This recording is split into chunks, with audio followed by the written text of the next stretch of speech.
Like करें, उसके बाद सब्सक्राइब करें और बेल आइकन को दबाएं ताकि हमारे वीडियोस आप तक सबसे पहले पहुंचे।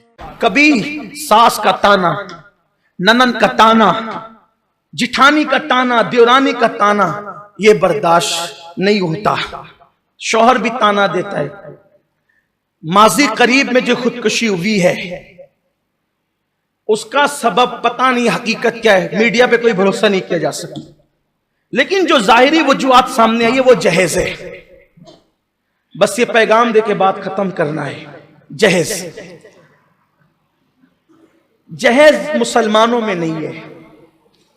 जो जहेज सबब बन रहा है ना, जहेज जो सबब बन रहा है, जिसे लोग अपनी जबान में दहेज भी कहते हैं। जहेज का के मुतालिक ये कहा जाता है कि बेटी वाले शादी के दिन अपनी बेटी को जो दे उसको जहेज कहते हैं, वो बेटी की मिल्कियत है। और पता नहीं कहां से ये बात आ गई कि जहेज देना सुन्नत है। जहेज देना इसलिए लोग दे रहे हैं। अब लोग दे रहे हैं तो कुछ भिखारी लोग मांग भी रहे हैं। हंसने की बात नहीं है, दिल के जज्बात है। बल्कि खूबसूरत बेटियां, पढ़ी लिखी बेटियां गरीबों की इसीलिए बैठी हुई है कि उनके पास भीख देने के लिए कुछ नहीं है। एक जगह रिश्ता तय हुआ, अभी हमारे सुन्नी दावत इस्लामी के एक बहुत बड़ी ब्रांच के निगरान, नाम नहीं लूंगा, उनकी भतीजी का रिश्ता तय हुआ। मंगनी भी हो गई। उन्होंने मुझे फोन किया। मंगनी के बाद जब वो दूल्हा का बाप यानी दुल्हन का ससुर, वो कहते हैं कि वो तो आपने बरी इतनी नहीं लिया और ऐसा हुआ वैसा हुआ, ये हुआ वो हुआ। मैंने उनसे कहा खत्म कर दिया जल्दी से। मैं इस तरह की बात, मेरी तबीयत में बहुत जोड़ना है, तोड़ने की बात कभी नहीं करता। लेकिन अच्छी तरह से बुजुर्गों के साथ बैठकर तजुर्बा है।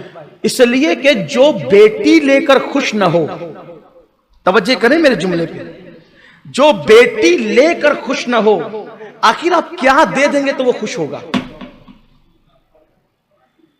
आप क्या देंगे तो वो खुश होगा? है कोई बात? अरे बेटी से जब वो खुश नहीं हो रहा है, अब बेटी से बड़ी भी कोई चीज है देने की? जो बेटी लेके खुश ना हो, क्या लेके खुश होगा? वो कभी खुश नहीं होगा आपसे। इसलिए ऐसे लोगों से रिश्तेदारी करना ही नहीं, मत करो, मत करो। गरीब से गरीब के साथ भी याद हो, लालचियों के साथ, उसकी लालच कभी नहीं भरेगी। कुछ हमारे बुजुर्गों ने लिख दिया है किताबों के अंदर कि जहेज देना सुन्नत है। लेकिन मैं यहां थोड़ा सा माजरत करते हुए, ये जो आपने इस एंगल से देखा ना कि जहेज देना सुन्नत है, मैं कहता हूं कोई जहेज देना सुन्नत नहीं है, कुछ सुन्नत नहीं, कोई जहेज देना सुन्नत नहीं। उसको दूसरे एंगल से आप देखें। मैं ये तो नहीं कहूंगा कि मेरी ये तहकीक है, क्योंकि मैं कोई मुहक्किक आदमी नहीं हूं, फकीर हूं। आप एक फकीर की बड़ समझ के सुन ले, पसंद आए तो कबूल, नहीं पसंद आए तो यहीं छोड़ के चले जाओ, कोई बात। इतनी तो सब समझ में आ गई ना जो मैंने कुरान हदीस से टच में कही है। लेकिन ये मैं अपने जहन की कह रहा हूं। देखने का अंदाज बदलो। जय सुन्नत सुन्नत, फिर उसकी फेरिस्त भी है, चक्की, बिस्तरा, 8 10 20 बर्तन जो भी है। तो 8 10 20 बर्तन आप सुन्नत बताते तो लोग 80 मांगते ही हैं, देना ही पड़ता है। उसको दूसरे एंगल से देखो आप। बात अगर समझ में आए तो ले लेना, वरना छोड़ देना। फिर कहता हूं कोई मुनाजरा, कोई बहसबाजी के लिए ये वर्क नहीं खोल रहा हूं। हाँ, जिसकी मर्जी आए। लेकिन एक बात, एंगल, देखने का एंगल। पानी का गिलास है, आधा भरा हुआ है, आधा खाली है। आप पूछेंगे कि क्या है, कोई कहेगा आधा खाली है, कोई कहेगा आधा भरा है। कौन झूठ बोल रहा है? कौन झूठ बोल रहा है? दोनों सही बोल रहे हैं। तो मेरी बात भी सही है। आप कहते हो सैयदा फातिमा को जहेज दिया, मैं कहता हूं नहीं दिया। फातिमा तो ज़हरा को कोई जहेज नहीं दिया। कफिर वो दिया, वो क्या था? मैंने कहा मुझे जो बात समझ में आती वो ये है कि अगर हुजूर सैयदा फातिमा को जहेज देते तो फिर हुजूर की कोई एक बेटी नहीं थी सैयदा फातिमा। हम अहले सुन्नत के अकीदे में हुजूर की 4 बेटियां हैं। ठीक, सैयदा ज़ैनब, रुकैया, उम्मे कुलसूम, 3 ये भी है, चौथी वो भी, और चारों हुजूर ही की बेटियां हैं। चारों हुजूर ही की बेटियां हैं। कोई यूट्यूब पे आकर कितना भी बके कि ये उम्र बताओ और वो उम्र बताओ, हम कुरान पे ईमान लाए, हम तारीख पर ईमान नहीं लाए। और हुजूर की 3 से जायद बेटियां कुरान से साबित है। हुजूर की आजकल बैठ करके हो रहा है ना कि हुजूर की 3-4 बेटियां नहीं थी, हुजूर की तो एक ही बेटी थी। तारीख में बताओ। हम कहते हैं हम तारीख पे ईमान नहीं लाए। अगर तारीख उठा के देखे तो भी तारीख में और भी कुछ है, तारीख में और भी कुछ है। हम सिया हुरूफ के कायल नहीं, हम कुरान मुबीन के कायल हैं। ये बात छिड़ गई है तो बोल दूं, बात इख्तिताम पे ले जाते हुए चुके, बात आ गई है, बोल सकता हूं, टाइम हो गया ज्यादा लेकिन बोलता हूं। सबका ज़हन आ जी, कुछ लोग कह रहे हैं, कुछ लोगों के जी नहीं है इसमें। हाँ अजीज जबरदस्ती की जी, ठीक है कोई बात नहीं, सुनते तो हम लोग सुनते ही रहते हैं, लेकिन बात आज उन्वान कोई खास है तो आज कर दो। हमें चैलेंज किया जाता है, तारीख से बताओ, तारीख से बताओ, तारीख से बताओ। छोड़ तेरी तारीख, हम उसी तारीख को मानते हैं जो तारीख कुरान और सुन्नत से मुताबिकत करे, जो तारीख कुरान और सुन्नत की मुखालिफत करे। लिखने वाला कितना भी बड़ा है, हम उसको जूते की नोक पे रखते हैं। हुजूर की 3 से जायद बेटियां कुरान से साबित है। कुरान कहता है या अय्युहन नबी कुल लिअज़वाजिका व बनातिका व निसाइल मुमिनीन। ऐ नबी, कुल बोलिए, फरमाइए, किससे? लिअज़वाजिका, अपनी बीवियों से, व बनातिका,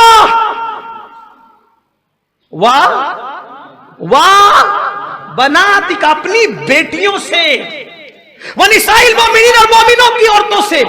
3 ग्रुप किए कुरान ने औरतों के, लिअज़वाजिका व बनातिका व निसाइल।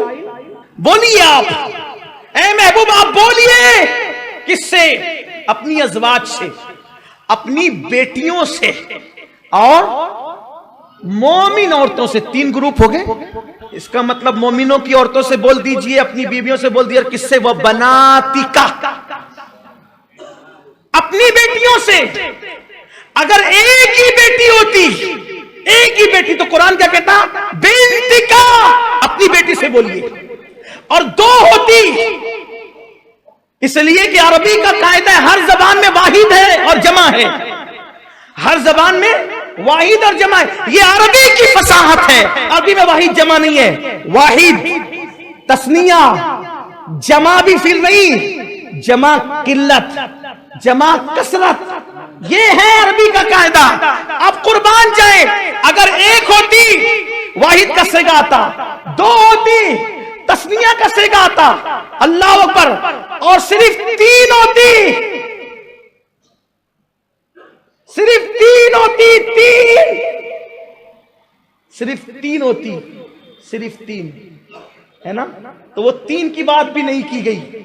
लेकिन यहां पर अगर जमा किल्लत भी मुराद लिया जाए, वह बनातिका, तो जमा किल्लत कम से कम 3 से शुरू होती है और 9 पर खत्म होती है।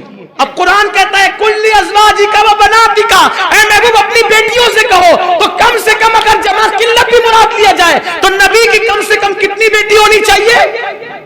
कम से कम कितनी? कम से कम कितनी? 3 से ज्यादा बेटियां तो कुरान कह रहा है, 3 से ज्यादा। तो पता चला कि नबी की एक बेटी, तो जब कुरान कह रहा है कि 3 से ज्यादा थी, जब कुरान कह रहा है कि 3 से ज्यादा थी, तो तू क्यों कहता है कि एक थी?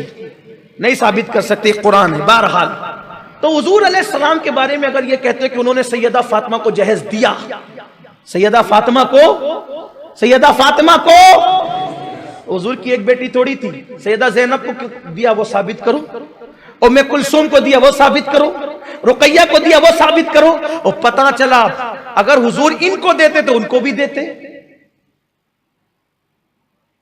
हुजूर इनको देते तो उनको भी देते। आप कहेंगे वो क्यों?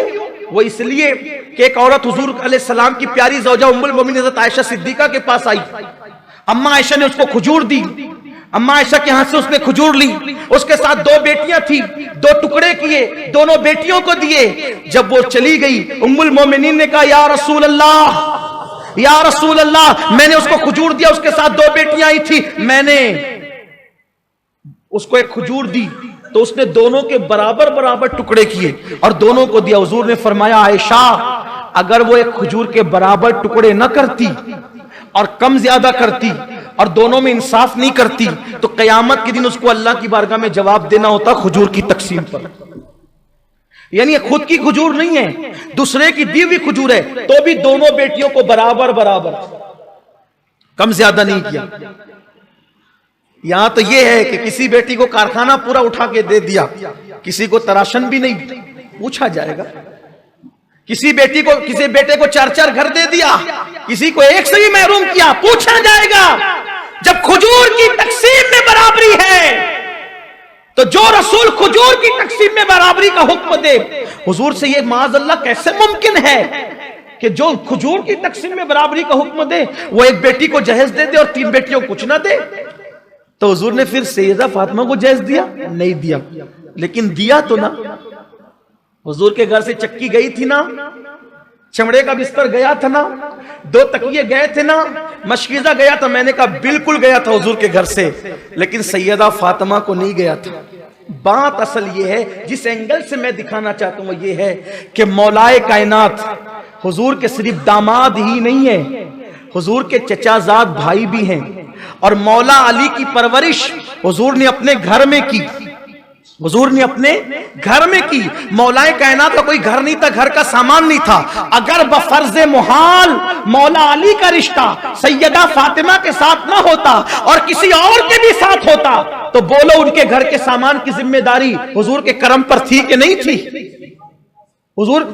हुजूर अलैहिस्सलाम ने सैयदा फातिमा को जहेज नहीं दिया बेटी की हैसियत से। हुजूर अकरम सल्लल्लाहु अलैहि वसल्लम ने जिस अली की परवरिश की थी, पढ़ाया था, लिखाया था, तरबियत की थी, अब उनका नया घर बस रहा था तो उनके यहाँ बर्तनों की जरूरत थी और जानते थे कि इस वक्त तो अली लाने की पोजीशन में नहीं है। तो हुजूर अलैहिस्सलाम ने वो बेटी को नहीं बल्कि ये सारा सामान अपने चचा के बेटे, चचाजाद भाई मौला अली को अता फरमाया। खत्म हो गया जहेज का शीश, मैल ही चकनाचूर हो जाता है। तो लोगों को यह गलत फहमी हुई।